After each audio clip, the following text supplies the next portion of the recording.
नमस्कार साथियों, मैं हूं श्रेय शुक्ला। स्वागत है आपका हमारे YouTube चैनल स्टडी विद श्रेय सर में। दोस्तों, जैसा कि हम लोगों ने देखा कि कल हम लोगों ने राष्ट्रपति विषय पर चर्चा करी थी और प्रारंभिक अर्हता परीक्षा का वर्ष 2022 का नोटिफिकेशन आ चुका है। और हम अगर जीएस के पोर्शन की बात करें तो विज्ञान उसमें एक महत्वपूर्ण हिस्सा रहता है। तो आज हम लोग विज्ञान के ही एक टॉपिक पर बात करने वाले हैं, साइंस का एक बहुत ही महत्वपूर्ण टॉपिक, रक्त और रक्त समूह। तो दोस्तों, आज हम लोग जो बात करने वाले हैं वो हम बात करेंगे कि मानव रक्त से संबंधित एक बेसिक जानकारी, और दूसरी बात हम लोग करेंगे कि मानव रक्त समूह का निर्धारण कैसे होता है, क्या क्या फैक्टर होते हैं, कौन किसको ब्लड दे सकता है, कौन किसको ब्लड नहीं दे सकता, कौन किससे ले सकता है, कौन नहीं ले सकता। अभी तक ये चीज़ें हम लोग रटते आए हैं। हमने रटा होगा कि ओ नेगेटिव दे सकता ले सकता है, ए बी पॉजिटिव दे सकता ले सकता। आज ये चीज़ें हम प्रैक्टिकली समझ लेंगे कि कैसे एक्चुअल में ये निर्धारण होता है और क्यों पॉजिटिव निगेटिव को नहीं दे सकता, क्यों निगेटिव पॉजिटिव को नहीं दे सकता। वो सारी चीज़ें आज हम लोग विस्तृत चर्चा करने वाले हैं। तो जो भी अगले 20-25 मिनट इस वीडियो पे हम लोग चर्चा करेंगे वो मानव रक्त से संबंधित होगी। हम लोग मेनली आज रक्त समूह और डोनर रिसीवर पे बात करने वाले हैं, यानी कि दाता और ग्राही से संबंधित जो प्रश्न परीक्षाओं में पूछे जाते हैं उन पे बात करने वाले हैं। तो दोस्तों, उस पर हम लोग चलें उससे पहले एक थोड़ा सा इंट्रोडक्शन हमें पता होना चाहिए कि मानव रक्त क्या है और क्या इससे संबंधित बातें हैं। तो सबसे पहली बात की जाए, अगर आपसे कभी एग्जाम में ऐसा आता है कि मानव रक्त डैश है, मानव रक्त क्या है, तो यह एक प्रकार का क्या है, यह एक प्रकार का तरल संयोजी ऊतक है। तरल संयोजी ऊतक है मानव रक्त। हमारा क्या है? तरल संयोजी ऊतक। इसे कहते हैं liquid connecting tissue. Liquid connecting tissue. मानव रक्त क्या है? हमारा लिक्विड कनेक्टिंग टिश्यू है। तो अब हम कह रहे हैं तरल संयोजी ऊतक, यानी इसका कोई संयोजन होता होगा, कैसे बनता होगा। तो मानव रक्त को हम लोग दो भागों में बांट सकते हैं। मानव रक्त दो भागों में बांट सकते हैं। एक तो इसका तरल भाग, एक तो इसका तरल भाग और दूसरा इसका कणिकीय भाग। कणिकीय भाग। तो मानव रक्त में जो तरल भाग होता है इसको हम लोग प्लाज्मा के नाम से जानते हैं। तरल भाग को हम लोग प्लाज्मा के नाम से जानते हैं। और यदि कणिकीय भाग की बात करें तो इसके पुनः 3 खंड हो जाते हैं, जिसमें से एक खंड होता है आपका आरबीसी, एक होता है डब्ल्यूबीसी और एक होता है आपका प्लेटलेट्स। ये हमारे मानव रक्त की अगर हम बात करें तो दो भागों में, तरल भाग और कणिकीय भागों में बांट सकते हैं। तरल भाग हमारा होता है प्लाज्मा वाला, और कणिकीय भाग में यदि बात करें तो आरबीसी, डब्ल्यूबीसी और प्लेटलेट्स। आज जो हमारी मेन चर्चा है वो किस विषय पर होने वाली है? आरबीसी। क्योंकि रक्त समूह का निर्धारण किससे होता है? आरबीसी की सतह पर उपस्थित एंटीजन से होता है। दूसरी अगर महत्वपूर्ण बात करें तो ब्लड जब हम देने लेने की बात करते हैं, कौन किसे ब्लड दे सकता है, ले सकता है, तो एक टर्म आती है एंटीबॉडी। एक तो एंटीजन और दूसरा एंटीबॉडी। तो एंटीबॉडी कहाँ पाई जाती है? वो आपकी पाई जाती है प्लाज्मा में, और एंटीजन कहाँ पाया जाता है? आरबीसी में। तो आज हमारे चर्चा का जो दायरा होगा वो मुख्यतः आरबीसी और कुछ अंतिम चरण में हम लोग प्लाज्मा की बात करेंगे। चूंकि प्लाज्मा एंटीबॉडी होता है और एंटीजन एंटीबॉडी का आपस में रिलेशन होता है कि कौन किसे ब्लड देगा, कौन किसे ब्लड नहीं देगा, इस बात से रिलेशन होता है। तो आई होप सो आपको ये बेसिक समझ में आ गया होगा कि मानव रक्त क्या है। तो यह एक प्रकार का लिक्विड कनेक्टिंग टिश्यू है। और मानव रक्त की बात करें तो इसको दो भागों में बांट सकते हैं, तरल भाग और कणिकीय भाग। तरल भाग में आपका हो गया प्लाज्मा, और कणिकीय भाग में 3 भाग हो गए आपके आरबीसी, डब्ल्यूबीसी और प्लेटलेट्स। रेड ब्लड कॉर्पसेल्स और वाइट ब्लड कॉर्पसेल्स और प्लेटलेट्स, है ना। चलिए भाई, अब हम लोग पर्टिकुलर बात करते हैं आरबीसी की। क्योंकि आज जो हमारी चर्चा का दायरा है वो किससे संबंधित है? रक्त समूह से संबंधित है। तो रक्त समूह के लिए आवश्यक है कि हमें आरबीसी के बारे में एक थोड़ी सी बेसिक जानकारी कम से कम पता होना चाहिए कि आरबीसी क्या है, कैसे ये काम करती है और क्या क्या चीज़ें हैं इससे संबंधित। तो हम लोग बात करते हैं आरबीसी की। तो सबसे पहली बात करें अगर, तो आरबीसी कैसी होती है? तो ये द्विअवतलाकार होती है, यानी बाई कनकेव सेव होता है। द्विअवतलाकार होती है। कैसी होती है? बाई कनकेव फॉर्म में होती है, द्विअवतलाकार होती है।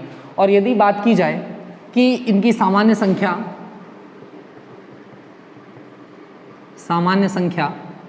इसको दो भागों में बांट लें, नर और मादा, तो यहाँ लगभग 50 लाख प्रति mm³ ऑफ ब्लड और मादा के लिए 45 लाख प्रति mm³ ऑफ ब्लड, ये सामान्य संख्या आपकी बताई गई है ना।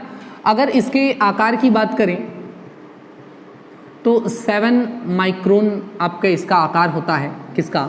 आरबीसी का, ठीक है।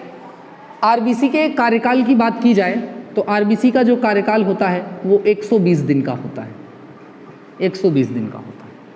आरबीसी यदि मुख्य रूप से हम कहें तो करती क्या है, तो O2 और CO2 का परिवहन, O2 और CO2 का परिवहन। अभी आरबीसी के बारे में यदि थोड़ी सी जानकारी देखी जाए तो आरबीसी जो कोशिका होती है, आरबीसी में कोशिकांग नहीं पाए जाते, आरबीसी में कोशिकांग नहीं पाए जाते। कोशिकांग बोले तो जैसे केंद्रक है, माइटोकॉन्ड्रिया है, अंतःपृथ्वी जालिका है, गोल्जिकाए है, ये सारे जो कोशिकांग होते हैं ये आरबीसी में नहीं पाए जाते और आरबीसी अनाक्सी श्वसन करती है, ऑक्सी श्वसन नहीं करती। एक क्वेश्चन आपसे जो पूछा जा सकता है, इसको नोट डाल के लिख लीजिएगा आप, कि किसकी आरबीसी केंद्रक युक्त पाई जाती है, तो ऊंट या लामा, लामा ऊंट की ही प्रजाति का एक जानवर होता है, ऊंट या लामा की आरबीसी क्या होती है? केंद्रक युक्त होती है, केंद्रक युक्त होती है ना। ऊंट या लामा की जो आरबीसी होती है वो केंद्रक युक्त होती है। और वैसे मानव आरबीसी में आपका केंद्रक नहीं पाया जाता, कोशिकांग नहीं पाया जाता, और इस कारण ये कैसा श्वसन करती है, तो ये अनाक्सी श्वसन करती है, अनाक्सी श्वसन करती है, अनाक्सी श्वसन करती है। अब आरबीसी का काम क्या है कि ऑक्सीजन को लेके जाना और प्रत्येक कोशिका तक पहुंचाना, जिससे कोशिका ऑक्सी श्वसन कर सके। तो ये आरबीसी O2 और CO2 का परिवहन करती है। तो अगर हमें ज़्यादा O2 की रिक्वायरमेंट होगी तो इसका मतलब हमें ज़्यादा आरबीसी की रिक्वायरमेंट होगी। कभी आप देखिए कि यदि अचानक से आप ऊंचे स्थानों पे चले जाएं, बहुत ऊंचे स्थानों पे, जैसे जम्मू कश्मीर इत्यादि पर्वतीय स्थानों पे चले जाएं, तो आप पाएंगे थोड़े समय के लिए अचानक से जब आप ऊपर जाएंगे तो थोड़े समय के लिए आपको दिक्कत होगी। कैसी दिक्कत होगी? आपको सांस लेने में दिक्कत होगी, आपको ऐसा लगेगा हमारा बॉडी बैलेंस जो है वो बिगड़ रहा है, सांस लेने में दिक्कत हो रही है। ऐसा इसलिए होता है क्योंकि उस कंडीशन में आपको ज़्यादा ऑक्सीजन की आवश्यकता होती है, और जब ज़्यादा ऑक्सीजन की आवश्यकता होती है तो आपको ज़्यादा आरबीसी की ज़रूरत होती है, तब आपके शरीर में जल्दी से आरबीसी का निर्माण होता है, और वो आरबीसी का निर्माण होके और आपकी जो O2 की एक्स्ट्रा रिक्वायरमेंट होती है उसको पूरा कर दिया जाता है। तभी आप देखिए जो पहाड़ी लोग होते हैं, जो पहाड़ों पर रहने वाले लोग हैं, अधिक ऊंचाई पर रहने वाले लोग हैं, यदि आप देखें तो वो लाल लाल टमाटर जैसे रखे रहते हैं। क्यों रखे रहते हैं? उसका कारण ये है कि उनकी जो रक्त है उसमें आरबीसी की संख्या क्या होती है? ज़्यादा। एक बात आपने सामान्यतः लोगों को कहते सुना होगा कि व्यायाम करो, एक्सरसाइज करो, उससे खून बढ़ेगा। तो खून बढ़ने का आशय ये नहीं है कि आपकी बॉडी में 5 लीटर खून है तो 7 लीटर हो जाएगा, ऐसा बिल्कुल नहीं है। होता क्या है कि आरबीसी की संख्या प्रमोट हो जाती है। खून बढ़ने का मतलब है कि आरबीसी की संख्या जो है वो प्रमोट हो जाएगी रक्त में, तो उसे कहते हैं हम लोग क्या? खून बढ़ गया, है ना। तो ये एक बेसिक है कि आरबीसी का काम क्या होता है, तो हमारे बॉडी में ये क्या करती है? O2 और CO2 का परिवहन करती है। अच्छा भाई, अब अगर हम बात करें तो आरबीसी में क्या पाया जाता है, तो आप जानते होंगे कि इसमें क्या? हीमोग्लोबिन पाया जाता है, जिसके थ्रू आरबीसी किसका परिवहन करती है? O2 का। आरबीसी में किसके द्वारा? हीमोग्लोबिन के द्वारा किसका परिवहन होता है? O2 का परिवहन होता है। ये हीमोग्लोबिन क्या है? तो ये दो तत्वों से मिलकर बना है। एक तो हीम, जिसका मतलब है लोहा, आयरन, Fe से डिनोट करते हैं, और दूसरा ग्लोबिन, प्रोटीन। ग्लोबिन क्या है? प्रोटीन है। ये सिंपल एमिनो एसिड के पेप्टाइड बॉन्ड से बनी हुई संरचना होती है ग्लोबिन प्रोटीन।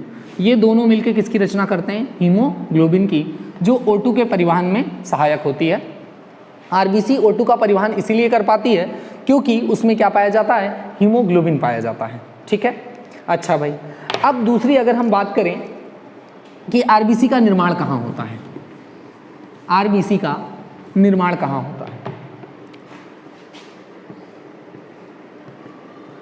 तो आरबीसी के निर्माण की अगर बात की जाए तो आरबीसी का निर्माण होता है हमारे अस्थि मज्जा में, अस्थि मज्जा में, बोन मैरो में इसका निर्माण होता है, अस्थि मज्जा में इसका निर्माण होता है।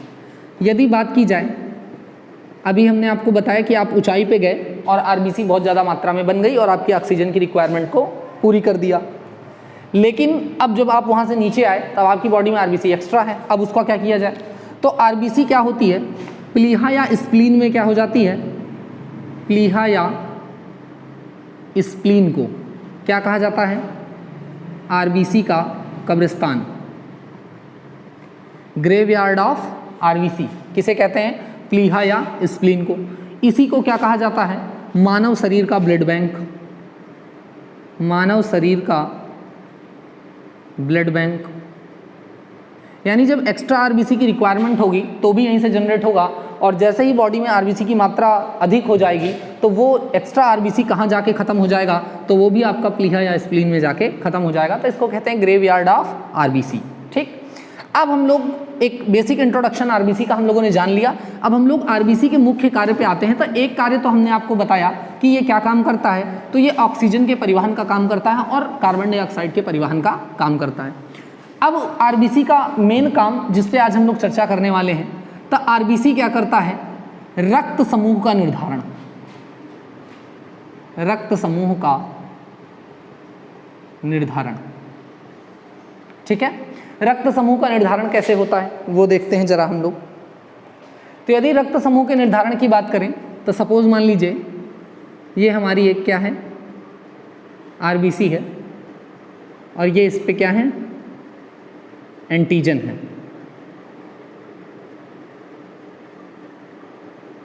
ये इस पर उपस्थित क्या है, एंटीजन है। आरबीसी की सतह पर क्या पाए जाते हैं? आरबीसी की सतह पर एंटीजन उपस्थित होते हैं, उपस्थित होते हैं, जिनसे रक्त समूह का निर्धारण होता है, निर्धारण होता है। मान लीजिए किसी आरबीसी की सतह पर ए एंटीजन उपस्थित है, तो रक्त समूह क्या हो गया, ए। मान लीजिए किसी आरबीसी की सतह पर बी एंटीजन उपस्थित है, तो रक्त समूह हो गया बी। कोई आरबीसी ऐसी हो सकती है कि उसमें ए और बी दोनों एंटीजन उपस्थित हैं, तो रक्त समूह हो गया ए बी।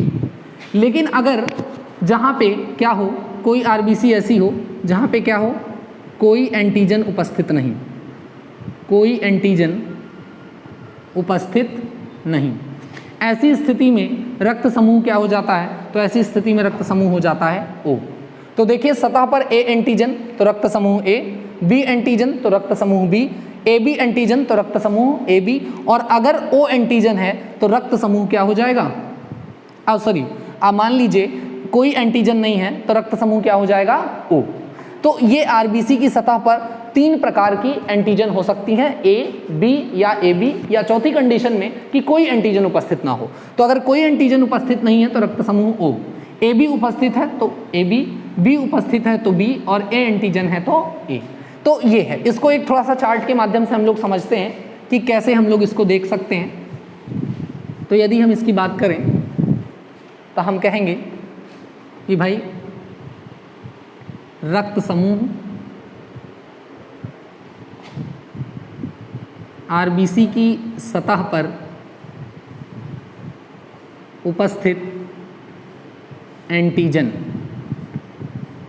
एंटीजन, ठीक है। तो अगर रक्त समूह क्या है हमारा, ए है, तो कौन सा एंटीजन होगा, ए एंटीजन। रक्त समूह बी है तो कौन सा एंटीजन होगा, बी एंटीजन। और यदि रक्त समूह ए बी है तो आरबीसी की सतह पर कौन सा एंटीजन होगा, ए बी एंटीजन। और अगर रक्त समूह क्या है, ओ है, तो यहाँ पे क्या होगा, कोई एंटीजन, कोई एंटीजन उपस्थित नहीं। अर्थात ओ रक्त समूह तब होता है जब आरबीसी की सतह पर कोई एंटीजन उपस्थित ना हो। इसी प्रकार एक होता है एंटीबॉडी। एंटीबॉडी कहाँ पाई जाती है, तो हमने आपको बताया प्लाज्मा में। कहाँ पाई जाती है? प्लाज्मा में। तो जो आपका ए एंटीजन वाला आरबीसी होता है, इसमें एंटीबॉडी पाई जाती है क्या? Small B. क्या पाई जाती है? Small B. और जो बी रक्त समूह वाला एंटीजन होता है, यानी ऐसी आरबीसी जिसकी सतह पर एंटीजन क्या है? बी है, तो उसमें एंटीबॉडी क्या पाई जाती है? स्मॉल ए। और जो ए बी है, जहाँ आपका ए बी है, यहाँ पे क्या होता है? यहाँ पे कोई एंटीबॉडी उपस्थित नहीं, कोई एंटीबॉडी उपस्थित नहीं, यहाँ पे कोई एंटीबॉडी नहीं पाई जाती है ना। और जो आपका ओ ब्लड ग्रुप है, अर्थात जहाँ कोई एंटीजन नहीं होता, वहाँ ए व बी दोनों एंटीबॉडी पाई जाती है। ठीक, देखिए इस चार्ट को अगर एक बार समझ लेंगे तो हम कौन किसको ब्लड दे सकता है, ले सकता है, ये बहुत इजीली समझ सकेंगे और बहुत आसानी से उन प्रश्नों को हम लोग कर सकेंगे। तो हमने आपको बताया कि आरबीसी है और आरबीसी की सतह में एंटीजन की उपस्थिति होती है और ये एंटीजन तय करते हैं कि हमारा रक्त समूह क्या होगा, कौन सा होगा। तो एंटीजन अगर ए है तो रक्त समूह ए, एंटीजन बी है तो रक्त समूह बी, एंटीजन ए बी है तो रक्त समूह ए बी, और कोई एंटीजन नहीं है तो रक्त समूह ओ। अब इस ब्लड ग्रुप के साथ, यानी कि एंटीजन ए के साथ प्लाज्मा में एंटीबॉडी क्या होती है? तो स्मॉल बी। और अगर बी एंटीजन का रक्त समूह है तो उसमें एंटीबॉडी होती है स्मॉल ए। जो ए बी रक्त समूह होता है, इसमें कोई एंटीबॉडी नहीं पाई जाती। और जो ओ रक्त समूह है, जिसमें एंटीजन नहीं होता, उसमें ए व बी दोनों प्रकार की एंटीबॉडी पाई जाती हैं। अब अगर ये चीज़ हम समझ लेंगे तो हमें आसानी होगी ये बात समझने में कि कैसे कोई व्यक्ति किसी को रक्त दे सकता है और कैसे कोई व्यक्ति रक्त नहीं दे सकता। अब देखिए इसमें कंडीशन क्या है कि एक होता है दाता और एक होता है ग्राही, यानी एक व्यक्ति रक्त देता है और एक व्यक्ति रक्त लेता है ना। तो जो देने वाला है, जो देने वाला व्यक्ति है, उसका एंटीजन देखते हैं, यानी दाता का एंटीजन देखा जाएगा, एंटीजन देखते हैं। और जो ग्राही है, यानी जो लेने वाला है, ग्राही की क्या देखेंगे? एंटीबॉडी देखेंगे, एंटीबॉडी देखते हैं। अब इसमें क्या है? एक कंडीशन है, किसी भी प्रकार से capital A small A match नहीं होना चाहिए, किसी भी प्रकार से small B capital B match नहीं होना चाहिए। बस ये ध्यान रखना है हमको कि कहीं भी ऐसा रक्त समूह ना हो जाए। और देखना क्या है? दाता का एंटीजन और ग्राही का एंटीबॉडी, है ना। जो दे रहा है, जो आपका देने वाला है, डोनर है, उसका क्या देखेंगे? एंटीजन देखेंगे। और लेने वाले का क्या देखेंगे? एंटीबॉडी देखेंगे। और कंडीशन एक है कि कहीं भी कैपिटल ए स्मॉल ए ना मैच करें, capital B small B match ना करें। अगर ऐसी कंडीशन है तो ये एक दूसरे को रक्त ले या दे नहीं सकते हैं। ठीक है, आइए अब हम लोग देखते हैं कैसे। मान लीजिए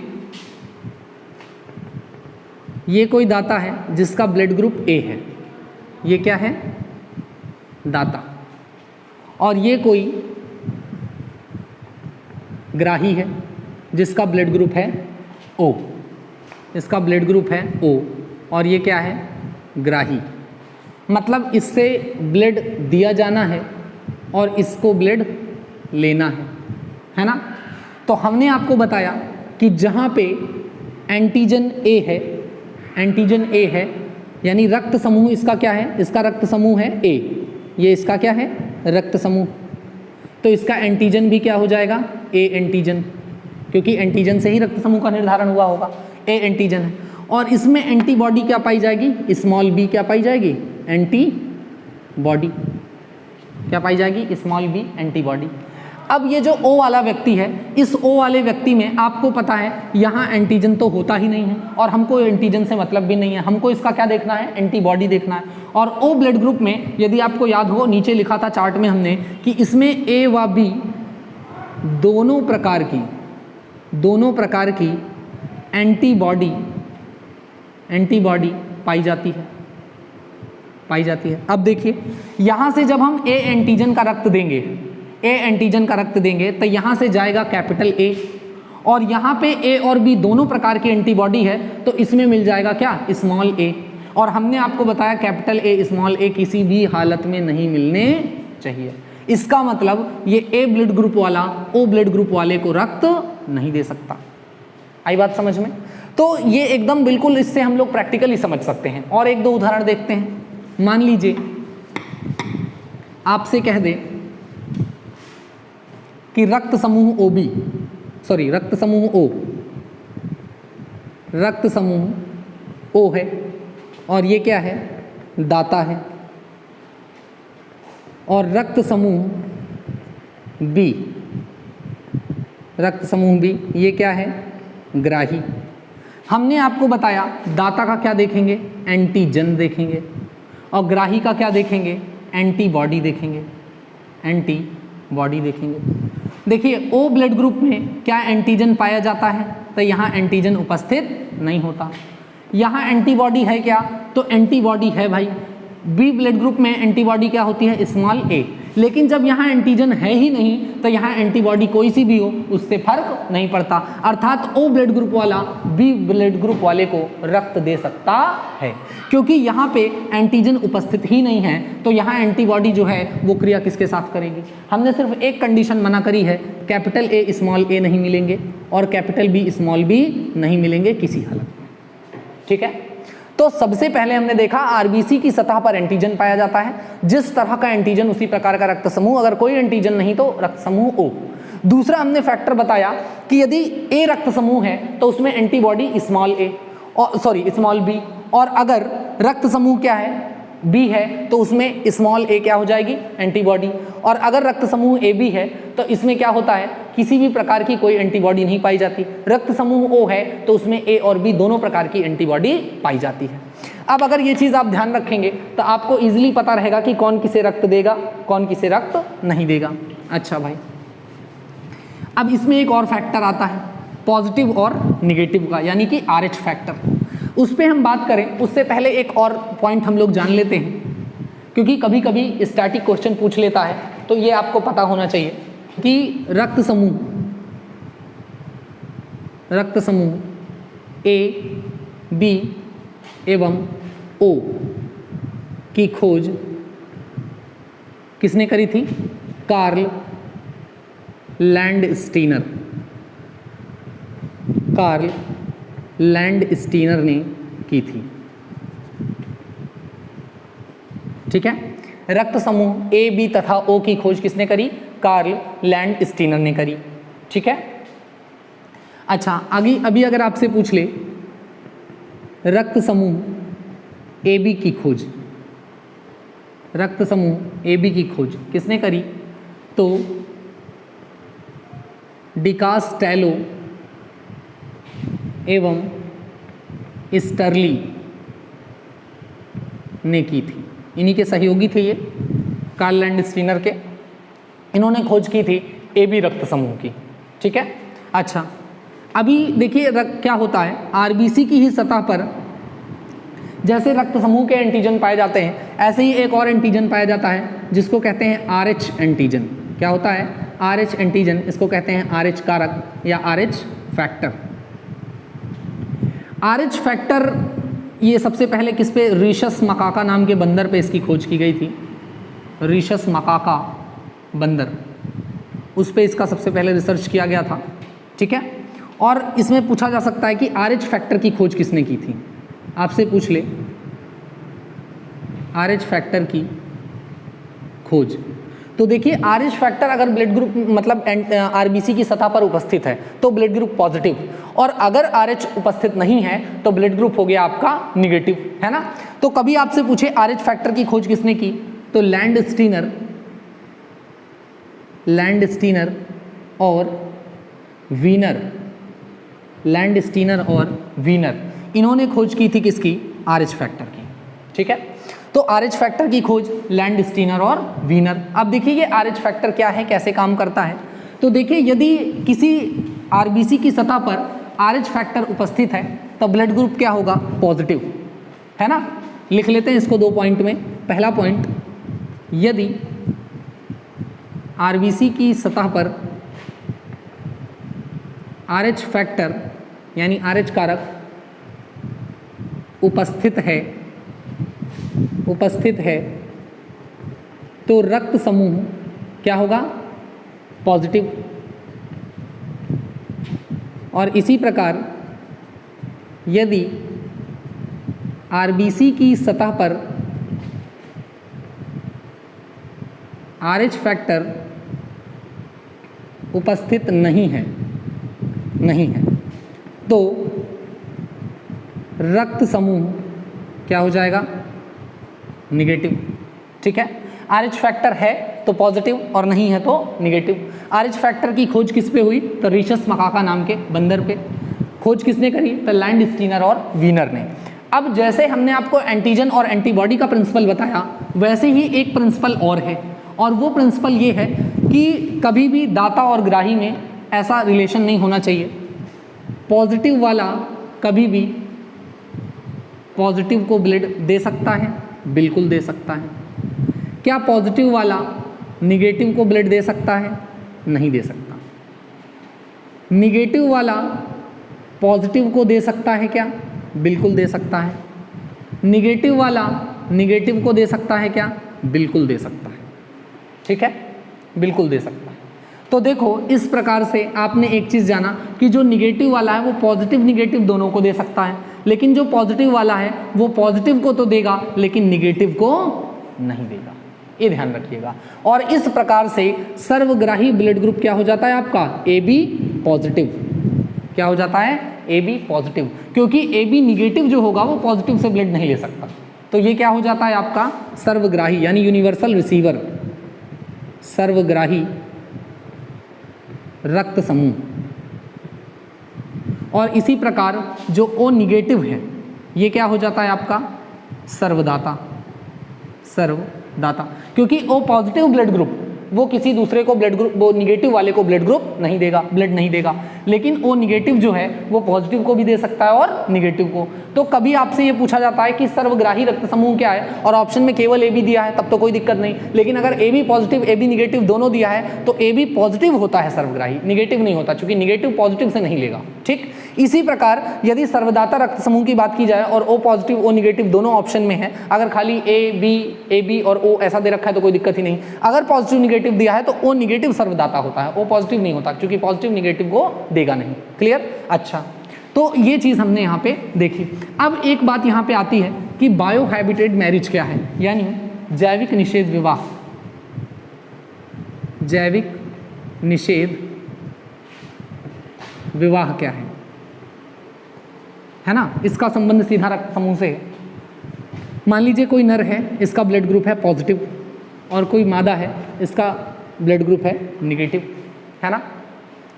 जब ब्लड ग्रुप नर का पॉजिटिव, मादा का पॉजिटिव, तो बच्चा क्या होगा? पॉजिटिव। ब्लड ग्रुप निगेटिव, मादा का भी निगेटिव, तो बच्चे का ब्लड ग्रुप क्या होगा? Positive, negative. और जब एक का ब्लड ग्रुप निगेटिव और एक का ब्लड ग्रुप पॉजिटिव, तो ज़्यादा चांसेस होते हैं कि ब्लड ग्रुप क्या रहेगा? पॉजिटिव रहेगा। ठीक है, blood group positive, blood group positive, तो ब्लड ग्रुप क्या रहेगा? पॉजिटिव। निगेटिव निगेटिव रहेगा तो निगेटिव, देखो ये मैथ नहीं है कि माइनस माइनस प्लस कर दो, तो निगेटिव निगेटिव, तो ब्लड ग्रुप संतान का क्या होगा? निगेटिव। और अगर एक का ब्लड ग्रुप यानी माता या पिता में से एक का ब्लड ग्रुप पॉजिटिव एक का निगेटिव है, तो ज़्यादा चांसेस होंगे कि संतान का ब्लड ग्रुप क्या होगा? पॉजिटिव। अब अगर नर पॉजिटिव है और मादा निगेटिव है, तो इस स्थिति में विवाह नहीं करना चाहिए। ये बायोहैबिटेट मैरिज है, यानी जैविक रूप से निषेध विवाह है। ऐसा इसलिए होता है क्योंकि ये जो आपकी मादा है,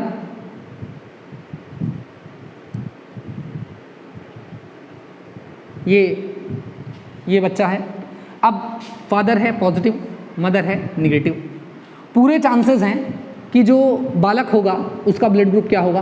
पॉजिटिव। और जैसे ही इसके प्लेसेंडा को, यानी कि जन्म के दौरान जैसे ही इसके प्लेसेंडा को, बच्चे को पोषण जिस नली से मिलता है उसको काटेंगे, तो पॉजिटिव ब्लड मादा के शरीर में एंटर कर जाएगा, और जैसे ही एंटर करेगा तो इसके शरीर में इससे संबंधित क्या बन जाएगी? एंटीबॉडी बन जाएगी, और ये एंटीबॉडी इसके शरीर में बन जाएगी, क्या बन जाएगी? एंटीबॉडी बन जाएगी। एंटीबॉडी, है ना। इसको लगेगा ये कोई बैक्टीरिया खतरा आ गया है और इसको तुरंत मार देना चाहिए, और इसको मारने के लिए, पॉजिटिव को मारने के लिए तुरंत एंटीबॉडी बना देगा। अब जैसे ही इसकी अगली गर्भावस्था आएगी और अगर इस शिशु का ब्लड ग्रुप पॉजिटिव रहा तो ये शिशु गर्भ के दौरान ही क्या हो जाएगा, मर जाएगा, क्योंकि पूर्व वाली डिलीवरी में इसके शरीर में क्या बन चुकी है, एंटीबॉडी बन चुकी है, किसके लिए, पॉजिटिव ब्लड ग्रुप के लिए। तो इसलिए इस विवाह को क्या कहा जाता है कि जैविक रूप से निषेध विवाह, है ना। तो अब इसके लिए क्या करें, तो इसके लिए एक उपाय है कि जब पहली फर्स्ट प्रेगनेंसी हो यानी डिलीवरी हो तो इस दौरान एंटी डी के इंजेक्शन लगाए जाते हैं। एंटी डी का क्या दिया जाता है, इंजेक्शन दिया जाता है। कब दिया जाएगा, जैसे ही शिशु का जन्म होगा उसके 24 घंटे के भीतर, है ना। यानी कि जब डिलीवरी होगी तो उसके 24 घंटे के भीतर एंटी डी का इंजेक्शन दे दिया जाता है, जिससे ये एंटीबॉडी बन ही नहीं पाती, और जब ये एंटीबॉडी नहीं बन पाएगी तो अगला जो शिशु होगा उसका ब्लड ग्रुप पॉजिटिव हो या निगेटिव हो कोई दिक्कत नहीं, है ना। अच्छा, अगर इसका ब्लड ग्रुप निगेटिव रहता है, हमने बताया ना बहुतायत चांस है कि पॉजिटिव रहे, निगेटिव भी हो सकता है, तो अगर निगेटिव ब्लड ग्रुप है तो इससे कोई फर्क पड़ने वाला नहीं है। अगर ब्लड ग्रुप पॉजिटिव होगा तो अगला बच्चा तुरंत क्या होगा, गर्भ के दौरान ही क्या हो जाएगा, मर जाएगा। क्यों, क्योंकि उससे संबंधित जो आपकी एंटीबॉडी है वो इसके शरीर में, मादा के शरीर में बन चुकी होगी, माँ के शरीर में बन चुकी होगी। इसलिए एंटी डी का इंजेक्शन दे दिया जाता है ताकि अगले जो आपकी डिलीवरी है वो सही हो सके, है ना। तो ये था पूरा विषय आज का। तो आज हम लोगों ने क्या क्या बात करी, तो एक तो हम लोगों ने बात करी कि रक्त क्या है, तो रक्त एक तरल संयोजी ऊतक है। यदि उसके भाग की बात करें तो दो भाग होते हैं, एक तरल भाग होता है और एक कणकीय भाग होता है। तरल भाग में आता है आपका प्लाज्मा और कणकीय भाग में आता है आरबीसी, डब्ल्यूबीसी और प्लेटलेट्स। मुख्यतः आज हम लोगों ने आरबीसी पे बात करी, तो आरबीसी का कार्यकाल जो होता है, आरबीसी की जो जीवन काल होता है वो 120 दिन होता है। प्लीहा या स्प्लीन को इसका ग्रेवयार्ड कहते हैं। आरबीसी का काम होता है O2 CO2 का परिवहन करना, किसके माध्यम से, हीमोग्लोबिन के माध्यम से। हीम यानी लौह तत्व, ग्लोबिन मतलब प्रोटीन, है ना। तो इन दोनों के माध्यम से O2 का परिवहन होता है शरीर में। और आरबीसी जो होती है इसमें कोशिकांग नहीं पाए जाते, ये अनऑक्सी श्वसन करती है ताकि कोशिकाओं को ऑक्सीजन पहुंचा सके, क्योंकि अगर ये खुद ऑक्सी श्वसन कर लेगी तो कोशिकाओं को कैसे ऑक्सीजन पहुंचाएगी। दूसरा हमने बताया आरबीसी का जो मुख्य कार्य होता है ये क्या होता है कि भाई जब हमको ऑक्सीजन की टेम्परेरी रिक्वायरमेंट हो गई, अचानक से ऊंचाई के स्थान पे पहुंचे या हमने दौड़ लिया ज़्यादा, अब ज़्यादा ऑक्सीजन चाहिए हमको, तो हमारे शरीर में आरबीसी का तेजी से निर्माण होता है। और जैसे ही हमारी वो रिक्वायरमेंट खत्म तो जो एक्स्ट्रा आरबीसी है वो प्लीहा या स्प्लीन में जाके खत्म हो जाती है। उसके बाद हमने आपको बताया आरबीसी की सतह पर एंटीजन पाए जाते हैं कई सारे, उसमें से दो एंटीजन बहुत महत्वपूर्ण है रक्त समूह का निर्धारण करने के लिए। एक जो हमने बताया एंटीजन ए है तो blood group A, antigen B है तो ब्लड ग्रुप बी, और ए और बी दोनों एंटीजन है तो ब्लड ग्रुप हो गया ए बी, और अगर कोई एंटीजन उपस्थित नहीं है तो ब्लड ग्रुप हो गया ओ। दूसरा हमने आपको बताया एक एंटीजन पाया जाता है आरएच फैक्टर, आरएच कारक। आरएच कारक अगर उपस्थित है तो ब्लड ग्रुप पॉजिटिव, और अगर उपस्थित नहीं है तो ब्लड ग्रुप निगेटिव। हमने आपको बताया कि जो ए ब्लड ग्रुप होगा उसमें जो एंटीबॉडी पाई जाती है वो स्मॉल बी पाई जाती है, यानी कि एंटीबॉडी कहाँ पाई जाती है, प्लाज्मा में। एंटीजन कहाँ पाया जाता है, आरबीसी में। ये दोनों अलग अलग बातें। तो जो ए ब्लड ग्रुप होता है उसमें एंटीबॉडी होती है स्मॉल बी, जो बी ब्लड ग्रुप होता है उसमें एंटीबॉडी होती है स्मॉल ए, और जो ए बी ब्लड ग्रुप होता है उसमें कोई एंटीबॉडी नहीं होती, और ओ ब्लड ग्रुप में क्या होता है, ए और बी दोनों एंटीबॉडी पाई जाती है। तो हमने क्या बताया, एक कंडीशन कि किसी भी हाल में कैपिटल ए स्मॉल ए नहीं मिलने चाहिए और कैपिटल बी स्मॉल बी नहीं मिलने चाहिए। जो दाता है उसका एंटीजन देखेंगे और जो ग्राही है उसका एंटीबॉडी देखेंगे, और इस प्रकार से हम तय कर सकते हैं कि कौन किसको रक्त दे सकता है, कौन किसको रक्त नहीं दे सकता। बायोहैबिटेट मैरिज क्या होती है वो भी हम लोगों ने देखा। आई होप सो दोस्तों आपको आज का टॉपिक समझ में आया होगा। कमेंट करके जरूर बताइएगा कैसा लगा आपको ये टॉपिक। ये कंपटीशन के पॉइंट ऑफ व्यू से तो इंपॉर्टेंट है ही, एग्जाम्स के पॉइंट ऑफ व्यू से तो इंपॉर्टेंट है ही, ये अपने डेली रूटीन के लिए, अपने एक स्वस्थ जीवन के लिए ये एक सामान्य जानकारी है जो हमको पता होनी चाहिए। आई होप सो वीडियो आपको अच्छा लगा होगा। वीडियो को लाइक जरूर करिएगा, चैनल को सब्सक्राइब करिएगा और इस वीडियो को अपने दोस्तों के साथ शेयर करिएगा। Thank you.